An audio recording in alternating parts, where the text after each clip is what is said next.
അതേപോലെ നല്ലൊരു പവർ വേണം. നമ്മൾ ഹിപ്പ് എന്നുള്ള വെയിറ്റ് വേണം. അത് മുട്ട് കുത്തി നിൽക്കരുത്. നിങ്ങളുടെ ഉരയിൽ നിന്നുള്ള വെയിറ്റ് തന്നെ ചെയ്യും അമരുള്ളൂ. അല്ലാതെ ഇങ്ങനെ കുറച്ച് അമർത്തി കഴിഞ്ഞാൽ നമ്മൾ ടയർഡ് ആവും. കാരണം കറക്റ്റ് കംപ്രഷൻ നടന്നാൽ ഹൈ ക്വാളിറ്റി CPR നടക്കുള്ളൂ. ഇങ്ങനെ എന്ത് ചെയ്യാം, 30 പ്രാവശ്യം ചെയ്യാം. കഴിയുകയാണെങ്കിൽ നമുക്ക് ബ്രീത്ത് കൊടുക്കാം. പക്ഷേ ലേറ്റസ്റ്റ് അപ്ഡേഷൻ പറഞ്ഞാൽ നിങ്ങൾ ബ്രീത്ത് കൊടുക്കണ്ട, ശ്വാസം കൊടുക്കേണ്ടത് ചെയ്യാം. നിങ്ങൾ ഇങ്ങനെ കംപ്രഷൻ മാത്രം ചെയ്താൽ മതിയെന്ന. പക്ഷെ വെള്ളത്തിൽ നിന്ന് കിട്ടിയ ഒരാളാണെങ്കിൽ എന്ത് ചെയ്യാം, അയാൾക്ക് നമുക്ക് ബ്രീത്ത് കൊടുക്കാം. അവിടെ പ്രയോറിറ്റി ബ്രീത്തിനാണ്.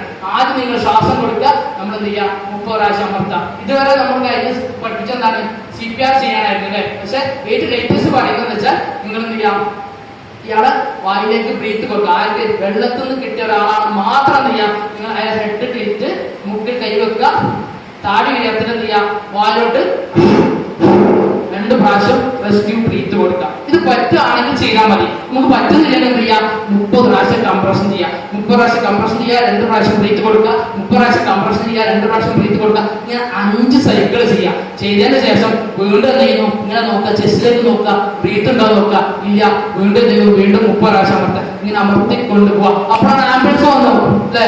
ആംബുലൻസ് എന്തുണ്ടാവും, സ്ട്രക്ചർ ഉണ്ടാവും. നമ്മൾ ഇയാളെ കൊണ്ട് അങ്ങോട്ട് പോകണോ, സ്ട്രക്ചർ കൊണ്ട് ആളുകൾ സഹായത്തിന് കുറച്ച് ആൾക്കാർ വെച്ച് അവരെ കൊണ്ട് കൊണ്ടുവരും. നമ്മൾ ഈ പണി നിർത്തുന്നില്ല, നമ്മൾ ഇങ്ങനെ ചെയ്തുകൊണ്ടിരിക്കുക. ഓക്കെ, സ്ട്രക്ചറിൽ കയറ്റി നമ്മൾ നിർത്തുന്നില്ല, ഇങ്ങനെ ചെയ്തുകൊണ്ട് തലച്ചോറിലേക്ക് രക്തം എത്തിച്ച് ഹോസ്പിറ്റലിൽ കൊണ്ടുപോയാൽ അയാളുടെ ജീവിതത്തിൽ തിരിച്ചു കൊണ്ടുവരാൻ പറ്റും. ഇതിപ്പോ ചെറിയൊരു കുട്ടിയാണ്, ഒരു 2 വയസ്സിനും 8 വയസ്സിന് ഇടക്കുള്ള ഒരു കുട്ടിയാണെന്ന് വെച്ചാൽ നമുക്ക് നേരെ 2 കൈക്ക് പകരം 1 കൈ മതി. 1 കൈ കൊണ്ട് ചെയ്യുന്നു 1 2 3 4 എന്നിട്ട് 30 പ്രാവശ്യം കംപ്രഷൻ ചെയ്യാം. ഇങ്ങനെ ചെയ്തുകൊണ്ടിരിക്കുന്ന സമയത്ത് നമ്മുടെ നോട്ടം കണ്ടാ വേണ്ടി ഇങ്ങനെ അമർത്തുന്ന സമയത്ത് ഇയാൾ ഇങ്ങനെ കണ്ടോ നിൽക്കുകയാണെങ്കിലോ അയാളോടൊന്ന് പറയണം 20 ആയിട്ടോ 30 ആയില്ല എന്ന് പറയണം, വേണ്ട. അപ്പൊ നിർത്തും. എന്തെങ്കിലും റെസ്പോണ്ട് അയാൾ കണ്ടാൽ കണ്ണ് തുറക്കെ, ശബ്ദം ഉണ്ടാക്കെ, കൈകാലം ഇളക്കെ, എന്തെങ്കിലും ചെയ്ത് അപ്പം നിർത്തുക. പക്ഷെ നിർത്തി വെച്ചാൽ കിട്ടി വെച്ചിട്ട് വലിയ കൊണ്ട് അവിടെ തിരിഞ്ഞു പോകരുത്. കുറച്ച് കഴിഞ്ഞാൽ അയാൾ വീണ്ടും കാർഡിയാക്ക് അറസ്റ്റ് വരാൻ സാധ്യതയുണ്ട്.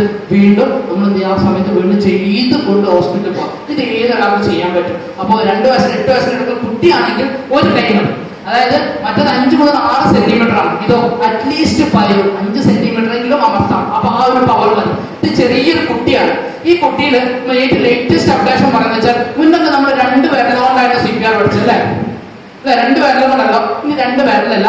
അതിന് പകരം നമ്മൾ ഈ തമ്മുണ്ടല്ലോ, ഈ രീതിയിൽ കുട്ടീനെ പിടിച്ചിട്ട് നേരേതാ കുട്ടിയുടെ ഇവിടെ ഇങ്ങനെ പിടിക്കുന്നു. നമ്മുടെ തമ്മുണ്ടല്ലോ, തമ്പ് ആൻഡ് സൈക്ലിംഗ് മെത്തേഡ് എന്ന് വെച്ചാൽ ഈ ഒരു മെത്തേഡ് വെച്ചിട്ട് കുട്ടീന്റെ ഹൃദയം സെന്ററിലേക്ക് ഓക്കെ, അവിടെ തന്നെ അവിടെ നിന്നും 1 2 3 4 5 ചെയ്യാം. 30 പ്രാവശ്യം കംപ്രഷൻ കൊടുക്കുക. ഇത്ര സിമ്പിൾ ആണ്. കുട്ടിക്ക് ബ്രീത്ത് കൊടുക്കാൻ ഈസിയാണ്. നേരെ ചെയ്യുന്നു ബ്രീത്ത് കൊടുത്തൂടെ, 30 പ്രാവശ്യം അമർത്തുക, 2 പ്രാവശ്യം ബ്രീത്ത് കൊടുക്കുക. ക്ലിയർ ആണോ? അപ്പൊ ഇത്രയാണ്. ബാക്കി എന്ത് ചെയ്യാം, സംശയങ്ങളൊക്കെ നമുക്ക് എന്ത് ചെയ്യാം, നമുക്ക് ഒരു ഗ്രൂപ്പ് ആക്കിയിട്ട് CPR ചെയ്ത് പഠിക്കാം. ഓക്കെ അല്ലേ? എന്തൊക്കെ സംശയങ്ങൾ അവിടെ തീർക്കാം.